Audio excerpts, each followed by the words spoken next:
Selamat datang di channel YouTube-nya Bulita.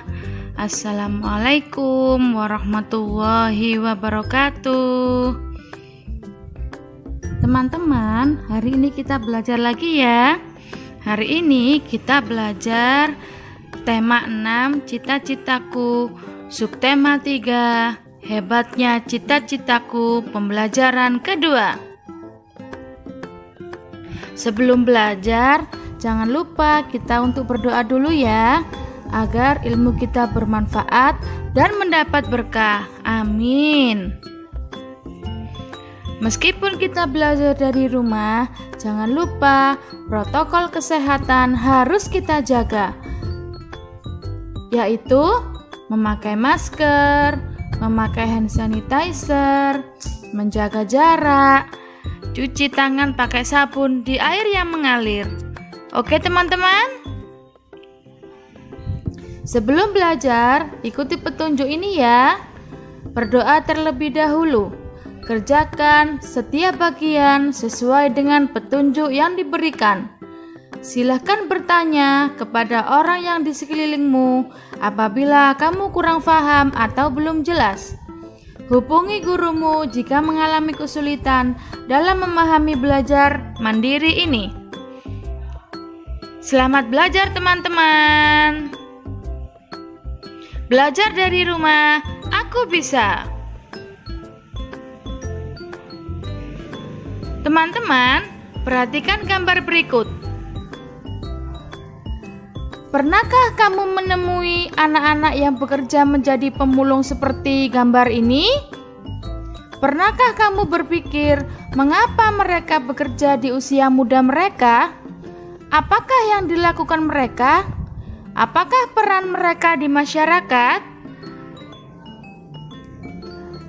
Tahukah kamu bahwa beberapa anak pemulung tetap bersekolah? Mereka memiliki cita-cita juga seperti kamu. Bahkan ada beberapa pemulung yang telah mencapai cita-citanya dengan gemilang. Coba kita simak bersama-sama ya teman-teman bacaan berikut. Judulnya adalah Aku, Sarjana Pemulung. Namaku Wahyudin. Biasa dipanggil Wahyu. Aku anak pasangan buruh tani. Aku tinggal bersama kelima saudara tiriku dan 2 adikku. Selain orang tuaku, karena kemiskinan, tidak ada satupun dari kakak tiriku yang dapat menamatkan sekolah dasarnya. Aku pun terancam demikian karena kami tidak punya uang untuk sekolah. Tetapi aku bertekad, aku harus sekolah. Saat subuh, aku pergi mengumpulkan sampah plastik dan kardus untuk dijual. Pekerjaanku ini disebut memulung. Aku adalah seorang pemulung.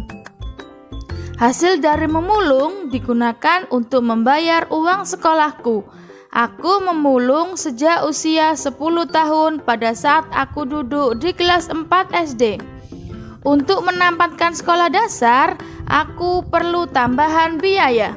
Selain memulung, aku pun menggembalakan kambing tetangga. Sewaktu SMP, aku juga berjualan gorengan. Apapun kulakukan agar aku dapat sekolah. Pada saat SMA, aku menjalani 7 profesi sekaligus agar aku tetap sekolah.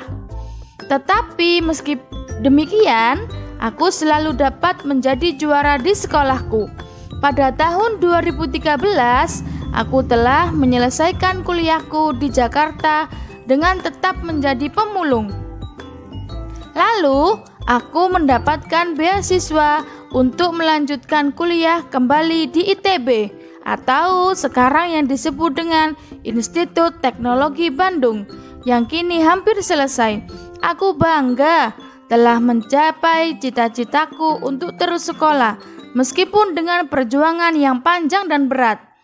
Itulah teman-teman cerita dari seorang sarjana pemulung. Hebat ya teman-teman, meskipun Wahyudin seorang pemulung, tetapi dia bersarjana. Semoga kita bisa seperti Wahyudin ya teman-teman.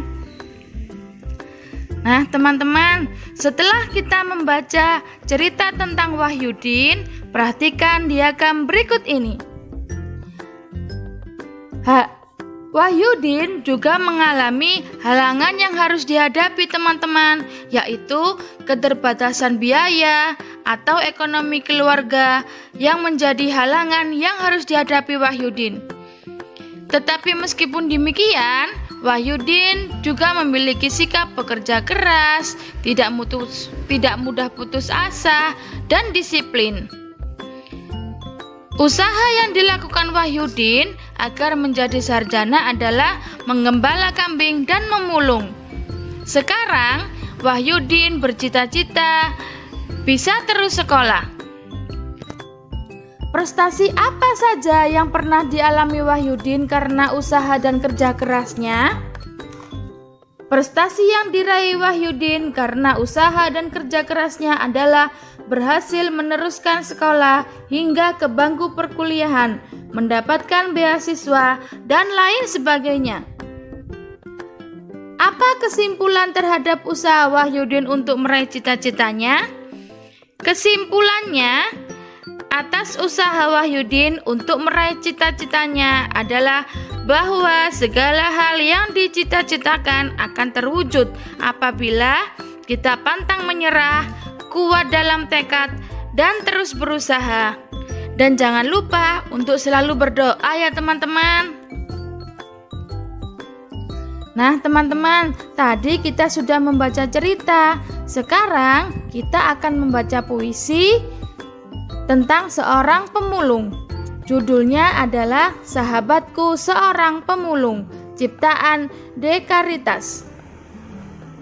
Tangan-tangan kecilmu begitu lincah, mengais dan memilah sampah rumah. Kamu mencari plastik, bahan kertas dan kardus.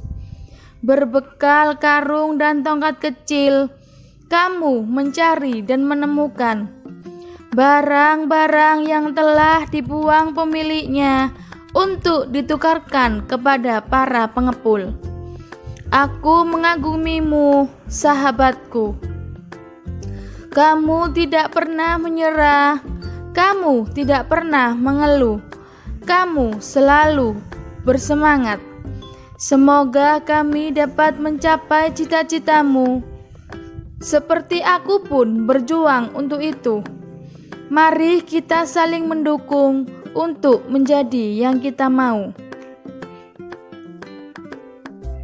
Teman-teman, seorang pemulung juga memanfaatkan lingkungan sekitar dan sampah-sampah yang digunakan untuk kebutuhan kita. Tahukah kamu teman-teman bahwa sampah telah menjadi masalah lingkungan yang semakin sulit diatasi. Sampah plastik telah menutupi beberapa samudra dan mengakibatkan kerusakan lingkungan yang serius. Banyak hewan laut mati karena memakan sampah plastik. Salah satu cara yang dilakukan masyarakat kini adalah dengan menggalakkan gerakan daur ulang sampah plastik. Tujuan mendaur ulang sampah plastik untuk memperpanjang usia pemakaian barang sehingga tidak perlu membeli untuk sementara waktu. Dengan demikian, jumlah sampah dapat dikurangi jumlahnya. Dengan melakukan penghematan penggunaan barang dari alam, kita telah melakukan usaha pelestarian makhluk hidup di sekitar kita. Coba kita baca teman-teman bersama-sama tentang keanekaragaman makhluk hidup. Keanekaragaman makhluk hidup telah memberikan manfaat bagi kehidupan manusia atau makhluk hidup lainnya. Sepantasnya manusia berusaha dan bertindak untuk memelihara, mengembangkan, dan menjaga keanekaragaman makhluk hidup sebagai sumber daya alam hayati agar senantiasa dapat memperoleh manfaatnya.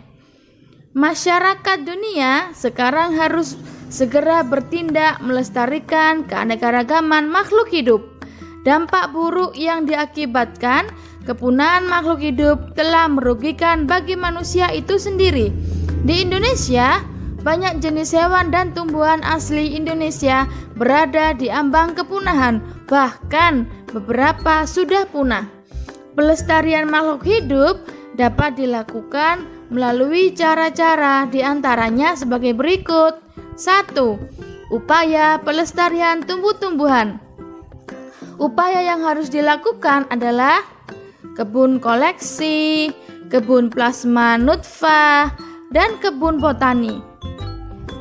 Selain pelestarian tumbuh-tumbuhan, makhluk hidup lainnya juga harus dilestarikan teman-teman, yaitu melestarikan hewan yang dapat dilakukan dengan cara menangkar hewan langka, kemudian mengambil telur-telur hewan, memindahkan hewan langka ke tempat yang lebih cocok, membuat undang-undang perburuan, menindak tegas para pelanggar dengan memberikan sanksi hukum sesuai dengan hukum yang berlaku.